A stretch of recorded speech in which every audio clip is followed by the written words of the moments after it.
चला गया होगा वो मुझे छोड़ के। क्या कमी रह गई थी भगवान, जो आपने मेरे साथ इतना बड़ा अन्याय किया। आज ये त्योहार है, आज तीज का त्योहार है। आज के दिन मैं बहुत पहनती ओढ़ती थी, सब कुछ करती थी मैं। आज मैं सब कुछ छीन गया, सब कुछ खत्म हो गया, कुछ भी नहीं बचा हमारे पास। अब हंसते रहो लोगों के लिए, मत कुछ भी नहीं रहा मेरे पास।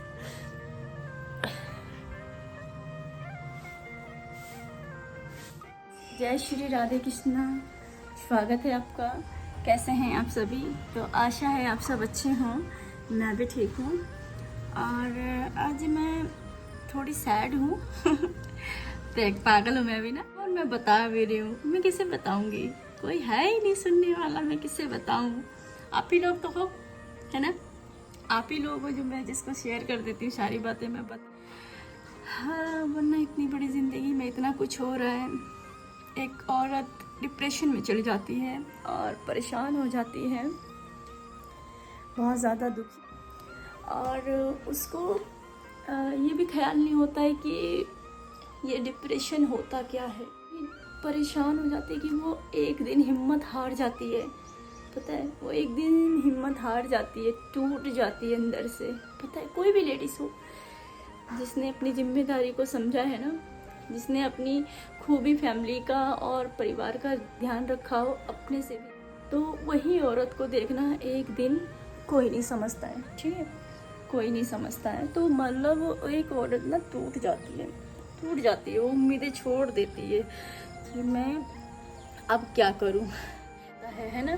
तो कभी कभी मुझे भी ऐसे ही लगता है। एक बार को मुझे भी ये लगता है, मैं भी हिम्मत तोड़ देती हूँ। मेरा भी दिल ना बहुत तकलीफ़ देता है। तो मैं आज आप लोगों से एक सवाल पूछती हूँ और आप मुझे जवाब दोगे, बहुत उम्मीद है मुझे आपसे। यहाँ पे बहुत सारी बहनें मेरी जैसी हैं जो कि ये एज में ना, ये एज जो होती है, भगवान से मेरी यही प्रार्थना है कि इस एज में ना, मैं कह रही हूँ भगवान, खाने पीने की उम्र में ना, खेलने कूदने की उम्र में ना, इतनी बड़ी जिम्मेदारी मत सौंपा करो, क्योंकि बहुत तकलीफ़ होती है। क्योंकि जो लाइन कभी हमारे बुज़ुर्गों ने नहीं देखा है, वो लाइन मैं फेस कर रही हूँ। बहुत हर्ट होता है, बहुत तकलीफ़ होती है। तो फ़िलहाल मैं ये कहना चाहती हूँ कि इंसान के आगे ना कब कैसी मजबूरी आ जाए, कब कैसे हालात आ जाए, ये मैं भी नहीं जानती इस चीज़ को। लेकिन किसी की मजबूरी, किसी की परेशानी, कहते हैं ना, कोई अगर ध्यान से सुन ले ना तो वो दूर हो जाती है। ठीक है, मैं मानती हूँ मेरे आगे इतना बड़ा दुख है, फिर भी मैं कहती हूँ नहीं, मेरा दुख कुछ भी नहीं है, मुझसे ज़्यादा तो सामने वाले का दुख है। तो यहाँ पे थोड़ा हम लोग जो है सब्र करते हैं। ठीक है, सब्र करते हैं। फिलहाल आप देख रहे हो मेरे बेड पे दुनिया भर के कपड़े फैले पड़े हैं। बच्चे दोनों चले गए हैं। ठीक है, बच्चे की जो है अपने पापा की फ़ोटो लगा के रखती है व्हाट्सएप पे, हर जगह वो पापा की फ़ोटो लगा के रखती है। तो उसकी मैं बोलती हूँ उसको, जब मैं स्कूल पहुँच जाती है ना, मुझे कॉल करके बता दिया कर कि मैं राजी खुशी पहुँच गई हूँ। तो यहाँ पे मेरी बेटी का जब फ़ोन आया ना, उसने पापा का फ़ोटो लगा रखा था, तो मुझे लगा शायद यादव जी की कॉल आ गई है फाइल पे। तो मुझे लगा कि शायद यादव जी की कॉल आ गई। मैं बहुत ज़्यादा, मैं अंदर से एक होता है ना कि कॉल आ गया, ऐसा हुआ मेरे साथ में। और एक दिन 12 बजे रात को नींद नहीं आ रही थी, तो मैंने क्या किया, मेरा बेटा जग रहा था और मैंने अपने पति का नंबर निकाला। नंबर निकालने के बाद मैंने डायल किया और वो बोला, आप जिस नंबर पे कॉल कर रहे हो वो बंद हो चुका है। मेरा लड़का रात को बोलता है, मम्मी इतनी रात को किसे कॉल लगा रहे हो? मैंने कहा मैं तेरे पापा को कॉल लगा रही हूँ। वो भी रोने लग गया।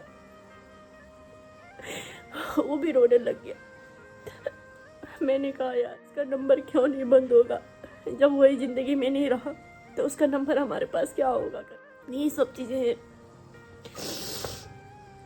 वक्त के साथ साथ ना सब खत्म हो गया। ना बच्चों को पापा का प्यार मिल पाया, ना हमें अपने पति का प्यार मिल पाया। मतलब जीवन में हमने खुशी तो बहुत कम देखी, गम बहुत है। आज बहुत दुख हो रहा है मुझे उसके लिए। मैंने सोचा अभी मैंने कपड़े धोए, मशीन लगा रखा था बाहर, छत के ऊपर कपड़े सब फैला के आई मैं। और मौसम भी बहुत ख़राब रहता है तो कभी भी कुछ भी हो जाता है, तो इसीलिए बारिश की वजह से जो है कुछ काम नहीं हो पाता। तो मुझे आज इस चीज़ का जवाब देना, मुझे आप लोगों से जानना है कि अगर जीवन में कोई चीज़ आपको दुख दे, बार बार दुख दे, तो क्या करना चाहिए? प्लीज़ कमेंट करना, ठीक है?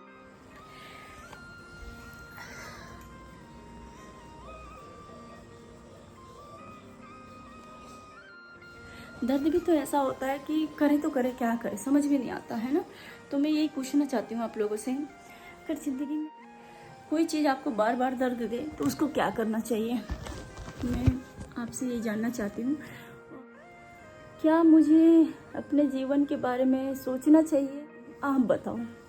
हालांकि ये मेरी जिम्मेदारी है, मेरा अपना खुद का मानना है, सोचना है ये कि ज़िंदगी बहुत बड़ी है। भावुक हो जाती हूँ कुछ देर में, क्योंकि जब दुनिया के रंग देखती हूँ ना, अपनों के रंग देखती हूँ ना, तो मेरे को ऐसा लगता है कि शायद कुछ लाइफ में किया जाए।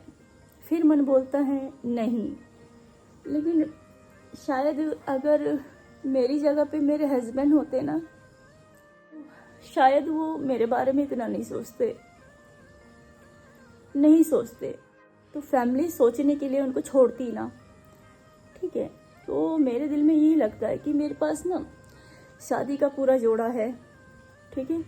शादी का पूरा सामान रखा हुआ है, शादी की मतलब जो भी रस्म होता है वो सारी चीज़ें रखी हुई है।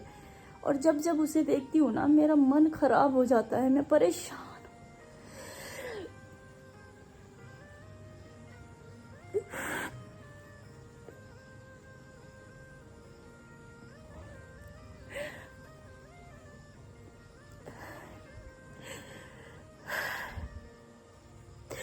सच में परेशान हो जाती हूँ मैं।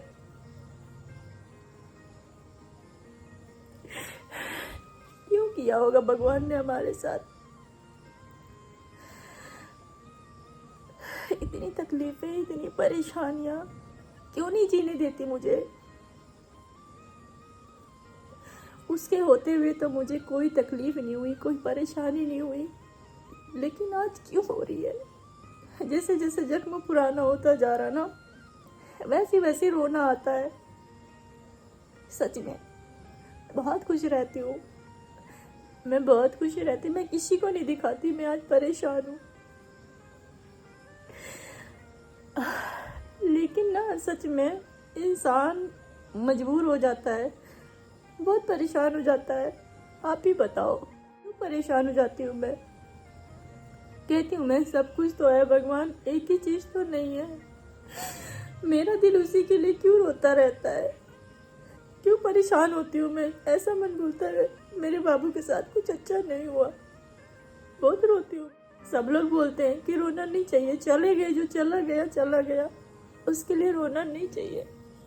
पर मैं उससे बहुत प्यार करती थी, सच में मैं उससे बहुत प्यार करती थी। अभी हमने जिंदगी भी नहीं देखी थी, सही बताऊं तो कुछ भी लाइफ में नहीं देखा था मैंने सिवाय दुख के अलावा। लेकिन जब जीने का टाइम आया ना, तो भगवान ने मेरी जिंदगी उजाड़ दी। मैं इसी बात के लिए परेशान हूँ कि भगवान से तो मैंने कभी कुछ मांगा ही नहीं था। आज मुझे अपने बाबू की याद बहुत आ रही है, बहुत परेशान हूँ मैं। ऐसा लगता है जैसे कहीं से आ जाएंगे, ऐसा लगता है कि अभी आ जाएंगे। बहुत संभली भी नहीं हूँ, पता है, बहुत टाइम हो गया मैं नींद में भी। कहाँ वो मेरे बिना एक सेकंड भी नहीं रहता था। मेरे पास तो कोई भी नहीं रहता, 2 बच्चे हैं, वो मासूम है, बड़ा कोई है नहीं मेरे साथ, मेरी तो सिंगल लाइफ। बहुत इंसान सवाल जवाब बहुत करता है, लेकिन हर सवाल का जवाब मेरे पास नहीं है। लेकिन इतना कहूँगी, मैं अपने हस्बैंड से बहुत प्यार करती थी। बहुत अच्छा लगता था मुझे वो, उसकी वो छोटी छोटी बातें, बच्ची की तरह रखती थी मैं उसको। जब मेरे हस्बैंड ठीक थे ना, तो भी मैं उनको बच्चे की तरह ही रखती थी। बहुत लड़ते भी थे हम, और एक सेकंड में हम बात भी करने लग जाते थे।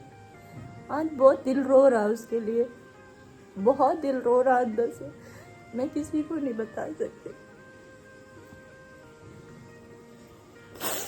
लोग कहते हैं मुझे कमेंट करके कि पहले के लोग ना भगवान के आगे रोते थे। मुझे कमेंट भी आया, लोग भगवान के आगे रोते थे, आज लोग कैमरे के सामने रोते हैं। अरे मैं तो भगवान के सामने भी रोई थी, मैं तो सारी दुनिया जहां के आगे रोई थी, पर मेरी प्रार्थना किसी ने नहीं सुनी। एक औरत जब मजबूर हो जाती है ना, तभी वो ऐसी थर्ड पर्सन के आगे रोती है, वरना कोई भी औरत नहीं रोती है। जब उसको कोई समझने वाला ना हो ना, और उसको कभी सपोर्ट जो होता है ना, मेन सपोर्ट, वो ना हो ना, एक औरत कमज़ोर हो जाती है, टूट जाती है। तो मैं रोना नहीं चाहती, पर मेरा अंदर से दिल है ना, वो रोता है, मैं नहीं रोती, सही में नहीं रोती मैं। बस मुझे कुछ अपनी अच्छाइयाँ याद आ जाती है, जो मैंने अपनों के साथ अच्छा किया हुआ है, ठीक है ना।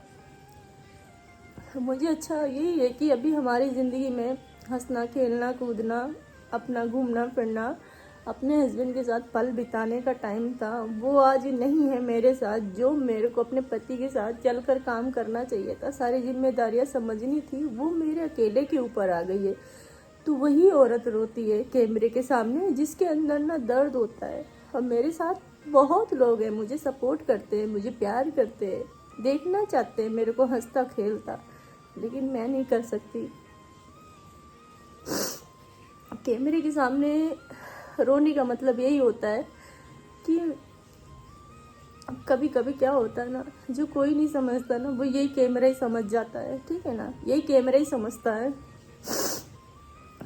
तो यही चीज़ें मेरी ज़िंदगी में, तो क्या है क्या नहीं है, ये तो मैंने अपनी ज़िंदगी से ज़्यादा कोशिश किया था। मैंने हर भगवान को आवाज़ लगाया, जिस मज़हब में मैं कभी जाती थी नहीं, मत्था भी नहीं झुकाती थी, मैं उस मज़हब में भी गई हूँ। पता है आपको, मैंने बहुत अरदास लगाए, बहुत भीख मांगी मैंने अपने पति के लिए, लेकिन शायद भगवान मेरी सुन लेता तो आज ये दिन ना देखने पड़ते। पता है आपको, जब अपनी लाइफ की सारी चीज़ें देखो ना, वो जोड़ा देखो ना, वो सारी यादें देखो ना, तो हर औरत रोने लग जाती है। पता है, आज देखो 1 साल दूसरा महीना लग गया है। अब पूछो, ऐसा लग रहा जैसे मैं बहुत दिन हो गया मैंने उससे बात नहीं करी, मैंने उससे बात नहीं करी, मेरी उससे बात नहीं हुई। अब तो करवा दो। पता नहीं मेरा बाबा कहाँ होगा, किस साल में होगा, कुछ नहीं पता।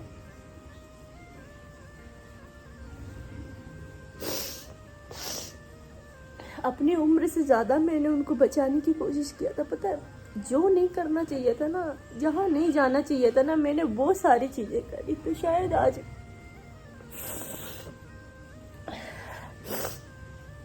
एक मन होता है ज़िंदगी से ना संन्यास ले लो और अपना कहीं चले जाओ छोड़कर। मेन ये होता है ना कि 2 बच्चे हैं, इनको मैं इस हाल में कैसे छोड़ दूँ, वरना मेरा मन ना ऐसा बोलता है कि मैं कहीं ऐसी जगह चले जाऊँ, इन सब मुँह माया से मैं बहुत दूर चली जाऊँ। लेकिन मेरे ऊपर इतनी जिम्मेदारी छोड़ गए ना, वो इतनी परेशानियों में मुझे छोड़ के चले गए ना। सच में जो लोग बोलते हैं ना, मैं तेरे दुख में भी हूँ, मैं तेरे सुख में भी हूँ। पता है आपको, जब तक सुख था तब तक वो मेरे साथ थे, आज मेरे पे दुख आया तो वो मुझे छोड़ के चले गए। इसीलिए आप किसी के ऊपर विश्वास नहीं होता, मेरे को भी विश्वास नहीं होता। आज मैं रोऊं, चाहे मेरे साथ कोई भी हादसा हो जाए, कुछ भी हो जाए, वो नहीं आएंगे। इस दिल में ये बातें तो बैठ गई है, पर वो नहीं आएंगे। लोग बोलते हैं रोने से कुछ नहीं होता, बहुत कुछ होता है रोने से, ठीक है, रोने से बहुत कुछ होता है। रो लेने से मन हल्का हो जाता है, दिल हल्का हो जाता है। और किसी को बातें बता दो ना अपनी दिल की, तो वो भी हल्का हो जाता है। ज़रूरी नहीं है, एक औरत के आगे मजबूरी है ना, तो वो सिर्फ मजाक बना रही है। हमें कोई शौक नहीं लगा यार, हमें अपनी ज़िंदगी में इतना बड़ा हादसा हो गया, ये मेरे साथ मजाक ही तो बन के रह गया ना। हम इंसानों से क्या उम्मीद करे रहे, हम तो भगवान से उम्मीद किए थे। हमने अपने भगवान से उम्मीद किया, मालिक इसे कुछ ही नहीं होना चाहिए। और मैं यहाँ से जिस दिन मेरे पति को जवाब दिया था ना डॉक्टर ने, उस दिन मेरे घर में सिर्फ ये बात मुझे मालूम था और किसी को नहीं मालूम था। पता है आपको, किसी को नहीं मालूम था। तो मैं यहाँ से, मैंने अंदर ही अंदर उस चीज़ को घुट घुट के सह रही थी। तब मैंने ना, यहाँ से थोड़ी दूर पे वो जंगल है, थोड़ी सी दूर पे, मैं वहाँ जाके अपने दिल की बात आप लोगों को शेयर किया था। पता है, मैंने आप लोगों को शेयर किया था कि अब मेरे पति नहीं बचेंगे। अब उनको जवाब दे दिया डॉक्टर ने, ले जाओ, जितने दिन हैं ये उतने दिन सेवा पानी कर लो, कुछ पता नहीं है कब सांसें बंद हो जाए। आपको मालूम है, जिस पत्नी को ऐसी सुनने को शब्द मिल जाए ना, जिसको वो बहुत प्यार करती है, जिसको दिल जान से प्यार करती है, उस औरत को ये डॉक्टर बोल दे, तो आप बताना आपके ऊपर क्या बीतेगी, आप बताना क्या बीतेगी। मैंने फेस किया है, मैंने अपनी लाइफ को दर्द में देखा है, तो मुझे ना यही सारी चीज़ें याद आती है, यही दुख लगता है। आज 1 साल 2 महीना हो गया और जीवन कहाँ से कहाँ पहुँच गया, मैं वहीं की वहीं हूँ। सब लोग अपनी अपनी लाइफ में खुश हो गए, मैं यही सारी चीज़ें देखती हूँ ना, शादी के जोड़े देखती हूँ ना, ये चूड़ियाँ देखती हूँ ना। मैंने अभी तक सिंदूर भी संभाल के रखा हुआ है, पता है, मैंने उसको भी संभाल के रखा हुआ है। मैंने कुछ नहीं फेंका, आपको यकीन नहीं आएगा, मैंने कुछ भी नहीं फेंका, कसम से। मेरी माँ ने मेरा श्रृंगार तो उतारा ही था, लेकिन मैंने कुछ नहीं फेंका। आज भी मैंने अलमारी में पूरा सजा के रखा हुआ है, पता नहीं क्यों। बस यही सारी चीज़ें देखती हूँ ना तो दुख लगता है, दर्द होता है मेरे को, बस, और कोई बात नहीं है। एक औरत को ना बहुत मुश्किल होता है, ये ज़िंदगी ना नर्क बन जाती है, नर्क, इंसान ना ख़त्म हो जाता है। ऐसी ही है मेरी ज़िंदगी में। आज मैंने भी अलमारी वगैरह खोल रखा तो बड़ा दुख दे रहा, दर्द हो रहा कि भगवान क्यों किया मेरे साथ ऐसा। अब यकीन नहीं मानोगे, मेरी बेटी बोलती है, मम्मी पापा की सारी चीज़ें ना संभाल के रखना, सारी चीज़ें संभाल के रखो। वो तो कपड़े तक नहीं, ओ ये देखो, ये टी शर्ट पहनी है ना मैंने, ये भी मेरे हस्बैंड की है, पता है, ये भी मैंने पहना हुआ है। ये देखो, बहुत सारी चीज़ें हैं, मैंने ऐसे संभाल के इस अलमारी में रखा हुआ है। मैंने कुछ भी नहीं फेंका है, पता है, कुछ भी नहीं फेंका। क्या क्या फेंकूंगी मैं, क्या क्या फेंकूंगी मैं, मैंने कुछ भी नहीं फेंका है ऐसा।